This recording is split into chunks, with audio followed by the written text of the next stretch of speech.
여러분 방금 들으신 저 세 번의 망치 소리. 저 소리가 대한민국 역사상 가장 낡고 가장 잔인했던 71년 된 악법의 숨통을 끊어놓는 소리라는 걸 알고 계셨나요? 여기 한 남자가 있습니다.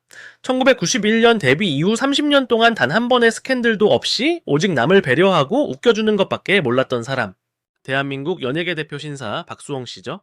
하지만 우리가 그 사람 좋은 미소를 보며 웃고 떠들던 그 30년 동안 정작 그는 가장 믿었던 핏줄에게 영혼까지 파먹히고 있었습니다. 자신의 이름으로 된 통장 하나 본 적 없었고 결혼하고 싶었던 여자와는 가족의 반대로 생이별을 해야 했으며 심지어 자신이 죽으면 형과 부모가 수십억의 보험금을 타가는 그야말로 걸어다니는 기업이자 노예로 살아야 했던 남자. 가족이 저를 죽이려 했습니다 라는 그의 절규는 결코 과장이 아니었습니다. 가족이라는 이름의 가스라이팅, 그리고 아버지가 아들의 돈을 훔쳐도 처벌받지 않는다는 기이한 법 친족상도례. 거대한 두 개의 벽 앞에서 그는 죽음까지 생각했습니다. 하지만 2025년 12월 30일 기적이 일어났습니다. 한 개인의 처절한 투쟁이 1953년부터 존재했던 대한민국 형법의 뿌리를 송두리째 바꿔버린 겁니다. 오늘 이 영상은 연예인 박수홍의 이야기가 아닙니다. 바로 당신의 재산, 당신의 권리, 그리고 썩어빠진 관습을 무너뜨린 대한민국 사법혁명의 기록입니다. 끝까지 보신다면 여러분은 오늘 가족이라는 단어의 정의를 다시 쓰게 될 겁니다. 반갑습니다. 세상의 모든 어렵고 복잡한 뉴스 숟가락으로 푹 떠서 입에 넣어드리는 채널 이슈 먹고가입니다. 오늘 차려드린 밥상은 좀 맵고 씁쓸합니다. 하지만 꼭 씹어 삼키셔야 하는 중요한 이야기입니다. 단순히 형이 동생 돈을 떼어먹었다 수준의 가십이 아니거든요. 첼베이 시일, 무려 3년이 넘는 시간 동안 법정에서 벌어진 피말리는 진실게임과 헌법재판소 전원일치 위원 결정, 그리고 국회 본회의 통과까지 이어진 대서사시입니다.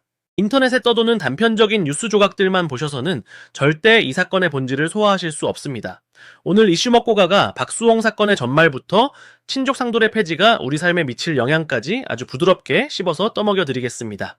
준비되셨나요? 그럼 30년 전 그 완벽했던 감옥으로 먼저 들어가 보겠습니다. 자, 시간을 거슬러 올라가 보죠.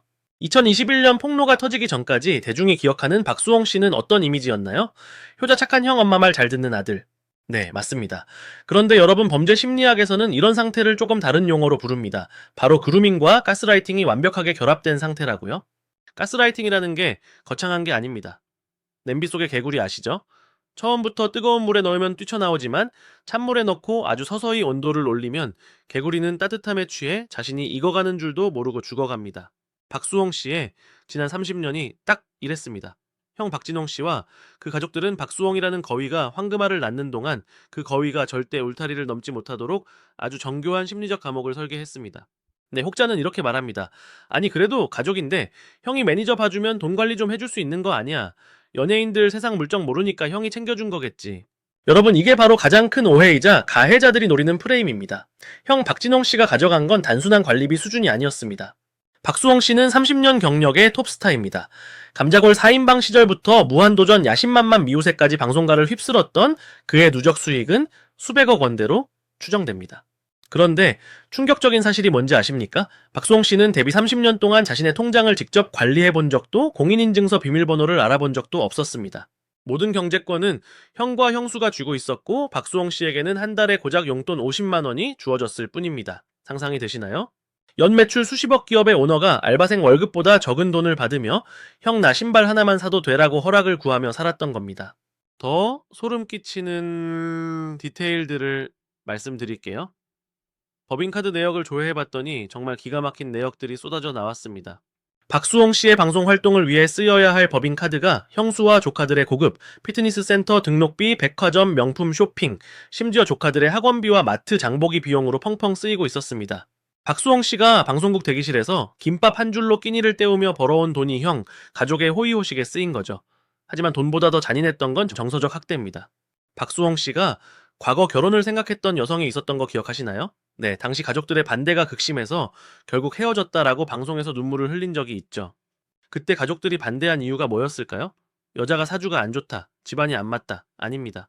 박수홍 씨가 결혼을 하면 경제권이 분리되기 때문입니다. 아내가 생기면 돈 관리를 아내와 하거나 직접 하게 될 테니까요. 그래서 가족들은 박수홍 씨가 여자를 데려올 때마다 온갖 꼬투리를 잡아 헤어지게 만들었습니다. 심지어 어머니가 박수홍 씨 부부에게 했다라는 발언은 차마 입에 담기도 민망할 정도입니다. 콘돔 써라. 네, 실제로 나온 증언입니다. 내 아들의 행복보다 내 아들이 벌어오는 돈줄이 끊길까봐 손주가 생기는 것조차 막으려 했던 이 비정함. 이게 과연 가족입니까? 그리고 이 이야기의 하이라이트이자 박수홍 씨가 죽고 싶었다라고 말한 진짜 이유가 나옵니다. 뒤늦게 밝혀진 사실이지만 박수홍 씨 명의로 가입된 생명보험이 무려 8개나 있었습니다. 나중에는 10개까지 확인되었죠?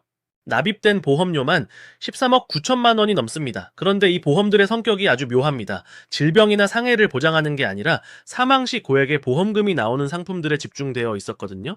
그리고 그 사망보험금의 수익자, 즉 돈을 받는 사람은 누구였을까요? 박수홍 씨의 미래의 아내나 자식이 아니었습니다. 바로 법인명예, 즉 형과 형수, 그리고 조카들이었습니다. 이게 무슨 뜻일까요? 박수홍 씨가 살아서 돈을 벌면 그 돈은 형 가족의 생활비가 되고, 만약 박수홍 씨가 과로사하거나 사고로 죽으면 그 사망보험금 수십억 원까지 형 가족의 차지가 되는 구조. 살아서도 돈줄, 죽어서도 돈줄.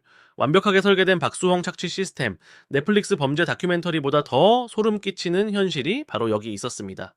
하지만 여러분, 아무리 견고한 성벽도 작은 바늘구멍 하나에서 무너지기 시작하는 법입니다. 30년간 박수홍을 가둬뒀던 이 완벽한 감옥에 예상치 못한 변수가 등장합니다. 바로 박수홍 씨 인생의 구원자 김다혜님의 등장이었죠. 그리고 2020년 박수홍 씨는 생전 처음으로 자신의 재산을 확인하려 은행 창구 앞에 서게 됩니다. 그날 은행 창구 직원이 박수홍 씨에게 건넨 말 한마디가 이 모든 비극과 투쟁의 시작이었습니다. 2020년 박수홍 씨의 인생에 형 박진홍 씨가 예상치 못한 오류가 발생합니다. 바로 사랑입니다. 박수홍 씨가 저 지금의 아내 김다혜님을 만나게 된 거죠. 형 부부는 본능적으로 감지했습니다. 이 여자는 다르다. 이 여자가 들어오면 박수홍을 더 이상 조종할 수 없다. 그래서 그들은 김다혜님을 향해 입에 담지 못할 루머를 퍼뜨리고 박수홍 씨를 협박하며 이별을 종용했습니다. 하지만 박수홍 씨는 이번만큼은 물러서지 않았습니다. 사랑하는 사람을 지키기 위해 그는 생전 처음으로 어른으로서의 행동을 결심합니다. 바로 내 돈이 어디에 있는지 확인해보자는 것이었죠. 박수홍 씨가 은행 창구에 가서 자신의 계좌를 조회했던 그날, 아마 그의 인생에서 가장 손이 떨리던 순간이었을 겁니다. 평생 형이 알아서 잘 불려주고 있다. 너는 돈 걱정 말고 방송만 해라. 빌딩이 몇 채다라는 말을 철석같이 믿고 있었으니까요. 하지만 전산 모니터에 뜬 숫자는 참담했습니다. 빌딩은커녕 통장 잔고는 바닥이었고 오히려 자신도 모르는 수억 원의 빚이 잡혀 있었습니다. 30년을 밤샘 촬영하며 다리 퉁퉁 부어가며 벌어온 그 천문학적인 돈이 신기루처럼 사라진 겁니다. 반면 형과 형수의 명의로는 서울 마곡동 상가 등 수백억 원대의 부동산이 차곡차곡 쌓여 있었습니다. 형수는 가정주부였고 형은 박수홍 매니저 일 외에 다른 직업이 없었는데도 말이죠. 이 기막힌 사실은 2021년 4월 박수홍 씨의 유튜브 채널 검은 고양이 다홍에 달린 한 폭로 댓글로 인해 세상에 알려집니다. 박수홍 30년, 평생 1인 기획사, 30년 전 무직인 형을 데려와 매니저 시킴, 박수홍 출연료 모든 돈 관리 형이랑 형수가 함. 박수홍이 버는 돈은 그들의 생계임, 돈줄 끊길까봐 박수홍 결혼 평생 반대함. 이 댓글이 터지자 인터넷은 난리가 났습니다. 설마 가족인데라며 반신반의했죠. 하지만 박수홍 씨는 이례적으로 빠르게 인정합니다. 그리고 남긴 대댓글 한 줄이 전 국민의 가슴을 후벼 팠습니다. 평생 옆에 있는 사람들을 믿고 살았는데 큰 배신을 당하고 보니 그냥 죽고 싶더군요. 자, 여기서부터 진짜 전쟁이 시작됩니다. 박수홍 씨는 형을 횡령 혐의로 고소합니다. 상식적으로 생각하면 간단하죠. 남의 돈, 그것도 수십억을 훔쳤으면 감옥 가야죠. 그런데 검찰 조사가 시작되자마자 박수홍 씨는 형보다 더 거대하고 끔찍한 벽에 부딪힙니다. 바로 대한민국 형법의 가장 낡은 유물, 친족상도례였습니다. 여러분 혹시 친족상도례라고 들어보셨나요? 어렵게 생각하지 마세요. 한자를 풀이하면 친족 간에 도둑질할 때 적용되는 예외 규정이라는 뜻입니다. 형법 제328조. 내용은 심플하면서도 충격적입니다. 직계혈족 배우자, 동거 친족, 동거 가족 또는 그 배우자 간의 죄는 그 형을 면제한다. 쉽게 말해 아버지가 아들의 지갑을 털거나 아들이 어머니의 금고를 털어도 국가는 처벌하지 않는다는 겁니다. 왜냐고요? 이 법이 만들어진 게 1953년입니다. 6.25 전쟁 직후죠. 그땐 법은 문지방을 넘지 않는다는 유교적 관습이 강했습니다. 가족끼리 돈 문제로 싸우면 집안에서 가장이 알아서 해결해라. 국가가 끼어들어서 콩밥 먹이지 않겠다라는 취지였죠. 문제는 이 70년 전 법이 2021년 박수홍 사건에서 악용되었다는 겁니다. 박수홍 씨의 친형 박진홍 씨는 박수홍 씨와 동거하지 않는 형제입니다. 이 경우엔 친족상도례 면제 대상이 아니라 피해자가 고소하면 처벌받는 친고죄가 적용됩니다. 즉 박수홍 씨가 고소했으니 형은 감옥에 가야 맞습니다. 그런데 여기서 정말 악마 같은 전략이 등장합니다.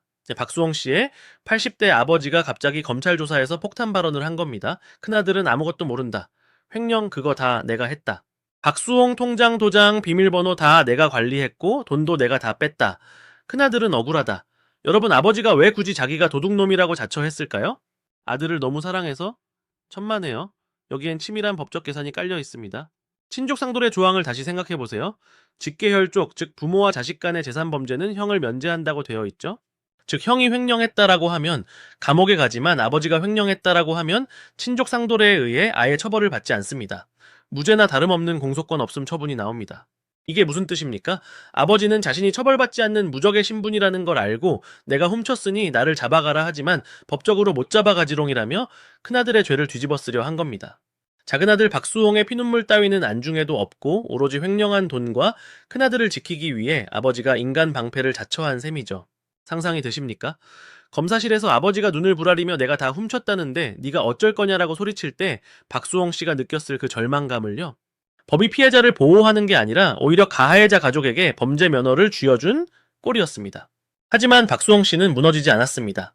아버지가 그렇게 나온다면 아버지가 아니라 진짜 범인인 형을 잡을 증거를 내가 직접 찾겠다고 다짐합니다. 그렇게 시작된 742일의 지옥 같은 법정 싸움. 그 과정에서 박수홍 씨는 아버지를 향해, 아니 대한민국 법을 향해 처절하게 절규하다 결국 실신까지 하게 됩니다. 여러분 722일간의 투쟁 중 가장 끔찍했던 날을 꼽으라면 단연코 2022년 10월 4일입니다. 이날은 서울서부지검에서 박수홍 씨와 형 박진홍 그리고 아버지 박 씨가 대질 조사를 받기로 한 날이었습니다. 박수홍 씨는 두려웠지만 진실을 밝히기 위해 방검복까지 착용하고 조사실로 향했습니다. 하지만 조사실 문이 열리고 아버지를 마주한 순간 예상치 못한 일이 벌어집니다.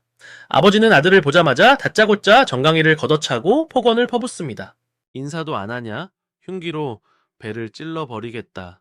이게 팔순 노인이 그것도 1년 반 만에 만난 막내 아들에게 검사 면전에서 할 소리입니까? 박수홍 씨는 그 자리에서 무너졌습니다. 내가 평생 가족을 먹여 살렸는데 어떻게 나한테 이럴 수 있냐며 울부짖다가 결국 과호흡으로 실신해 119 구급차에 실려갑니다. 더 충격적인 건 그 직후 아버지의 태도였습니다.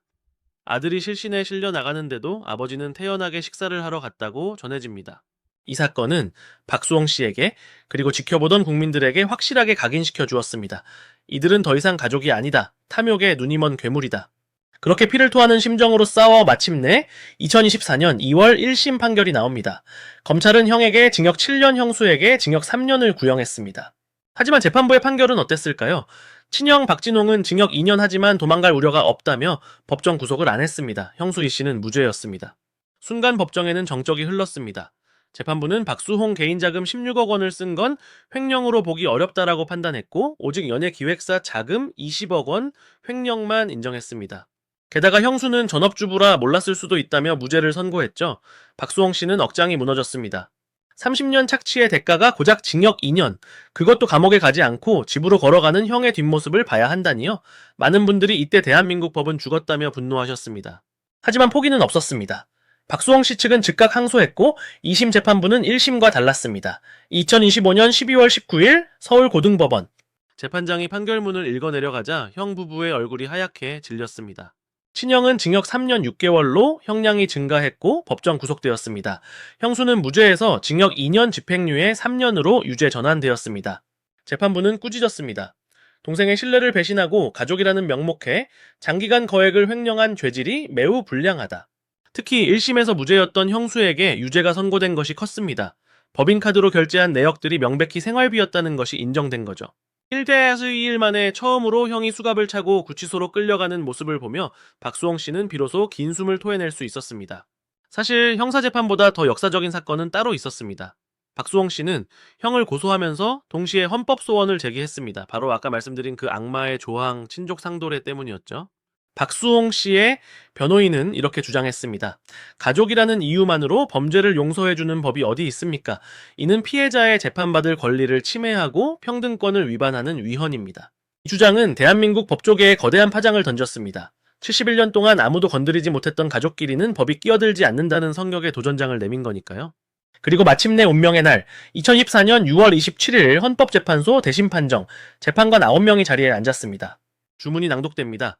형법 제328조 제1항 직계혈족에 대한 형 면제 조항은 헌법에 합치되지 아니한다. 전원일치 의견. 재판관 전원이 이 법이 잘못되었다라고 인정한 겁니다. 헌재는 농경사회의 대가족 시스템에서 만들어진 법이 경제적 이해관계가 복잡해진 현대사회와 맞지 않는다고 명확히 했습니다. 또한 가족이라는 이유로 범죄 피해자가 법적 보호를 받지 못하는 건 불합리하다라고 못 박았습니다. 이 판결이 왜 대단하냐고요? 첫째, 박세리 전 감독, 가수 장윤정 씨처럼 가족에게 착취당했던 수많은 피해자들에게 길이 열렸습니다. 이제 아버지가 딸의 도장을 훔쳐서 빚을 져도 처벌할 수 있게 된 겁니다. 둘째, 가해자들의 방패가 사라졌습니다. 내가 네 아빠인데 고소할 거야 라는 협박이 더 이상 법적으로 통하지 않게 되었습니다. 박수홍이라는 한 개인의 용기가 1953년부터 굳건했던 대한민국 가족법의 패러다임을 180도 뒤집어버린 순간이었습니다. 법은 바뀌었고 형은 구속되었습니다. 하지만 여러분, 박수홍 씨가 잃어버린 30년 세월과 갈기갈기 찢겨진 마음은 보상받을 수 있을까요? 칠흑 같은 어둠 속에서 그를 유일하게 숨쉬게 했던 존재, 그리고 그가 흘린 눈물이 기쁨의 눈물로 바뀌었던 그날의 현장으로 가보겠습니다.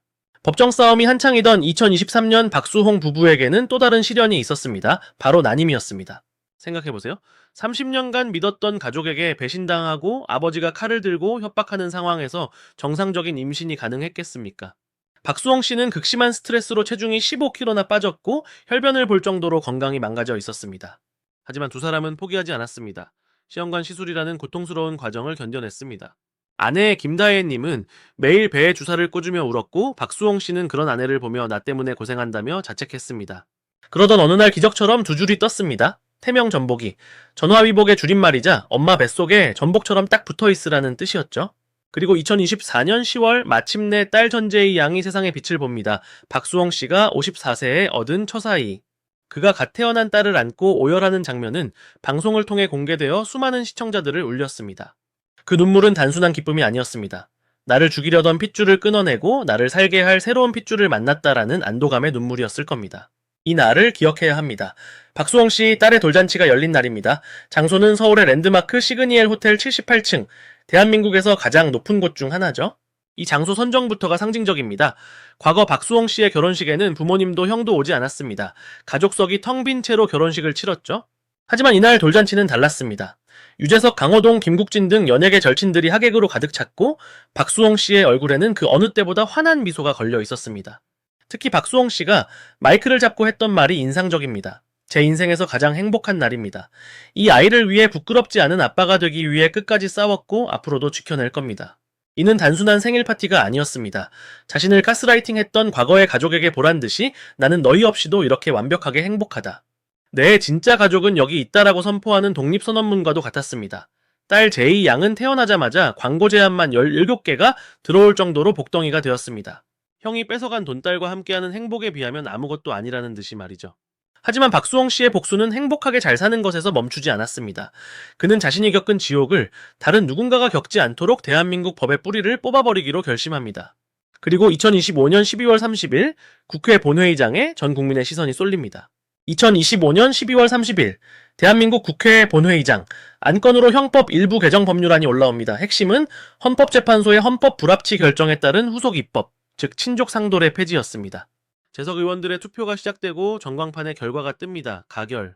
이 순간 1953년 제정 이후 71년 장장 2만 6천 일이 넘게 대한민국 가정 내 범죄를 방관해온 친족 상도례가 역사 속으로 사라졌습니다. 일본 형법을 베껴와 가족끼린 법이 간섭 안 해라며 피해자의 입을 막았던 그 조항이 공식적으로 사망 선고를 받은 겁니다. 정확히 무엇이 달라졌는지 짚어드릴게요. 아주 중요합니다. 과거에는 직계혈족 배우자, 동거 친족이 사기나 횡령 배임을 저지르면 형면제로 처벌이 불가능했습니다. 그 외 친족은 고소해야 처벌받는 친고죄였죠. 하지만 현재는 친족 관계와 상관없이 피해자가 원하면 처벌할 수 있도록 모두 친고죄 혹은 일반 범죄화로 변경되었습니다.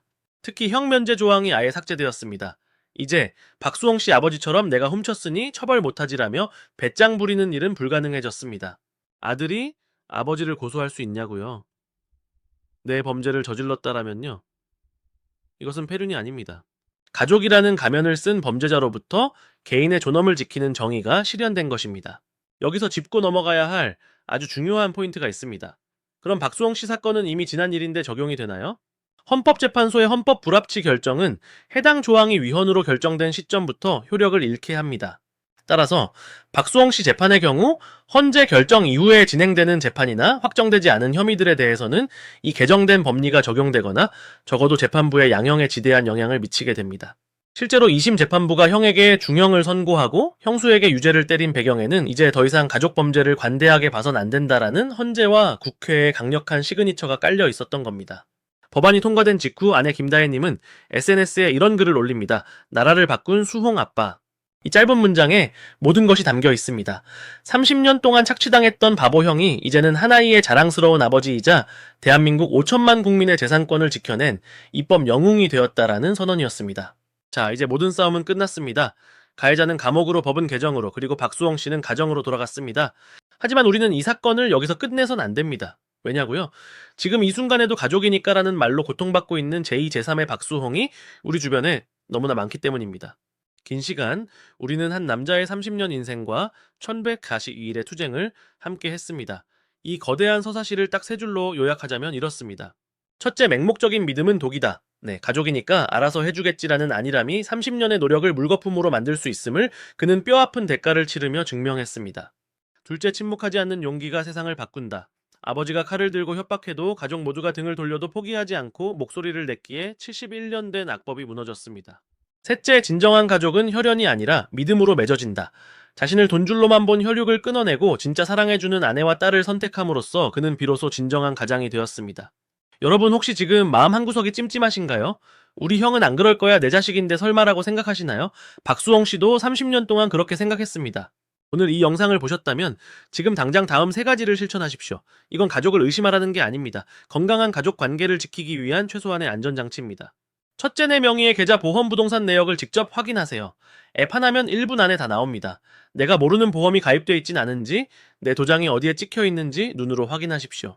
둘째, 금전거래는 무조건 기록을 남기세요. 가족 간이라도 큰돈이 오갈 땐 차용증을 쓰고 이체를 할 땐 메모를 남기십시오. 가족끼리 정없게 무슨 서류냐 라고 화를 내는 사람이 있다면 그 사람이 바로 당신의 재산을 노리는 사람일 확률이 높습니다. 셋째, 가스라이팅에서 탈출하세요. 너는 나 없으면 아무것도 못해. 다 너를 위해서 그러는 거야 라며 당신의 자존감을 깎아내리고 통제하려는 가족이 있다라면 과감하게 물리적 정서적 거리를 두십시오. 그것이 당신도 살고 결과적으로 가족도 범죄자가 되지 않게 막는 길입니다. 1991년 삐쩍 마른 몸으로 무대 위에서 춤을 추던 20살 청년 박수홍. 그는 그저 사람들을 웃기는 게 좋았던 천생 개그맨이었습니다. 30년 뒤 그 청년은 눈가에 주름이 팬 중년이 되어 법정 앞에 섰습니다. 더 이상 사람들을 웃기지 못할 만큼 지치고 상처받았지만 그는 포기하지 않았습니다. 그리고 2026년 오늘 우리는 그를 더 이상 불쌍한 피해자로 기억하지 않습니다. 그는 자신의 고통을 담보로 대한민국 5천만 국민에게 재산권 보호라는 선물을 안겨준 법치 영웅입니다. 먼 훗날 딸 제이 양이 커서 역사책을 펼쳤을 때 2025년 형법 개정 페이지에서 아버지의 이름을 발견하게 될 겁니다. 그때 박수홍 씨는 이렇게 말해주지 않을까요? 제이야, 아빠가 잃어버린 30년은 슬펐지만 그 덕분에 너와 너의 친구들이 살아갈 세상은 조금 더 공정해졌단다. 오프닝에서 제가 물었죠. 한 사람의 용기가 71년의 벽을 무너뜨릴 수 있냐고요? 박수홍 씨가 답했습니다. 네, 가능합니다. 당신이 포기하지 않는다면요. 이상 여러분의 이슈 소화제 이슈 먹고가였습니다. 이 영상이 가족이라는 이름으로 고통받는 누군가에게 작은 횃불이 되길 바랍니다. 감사합니다.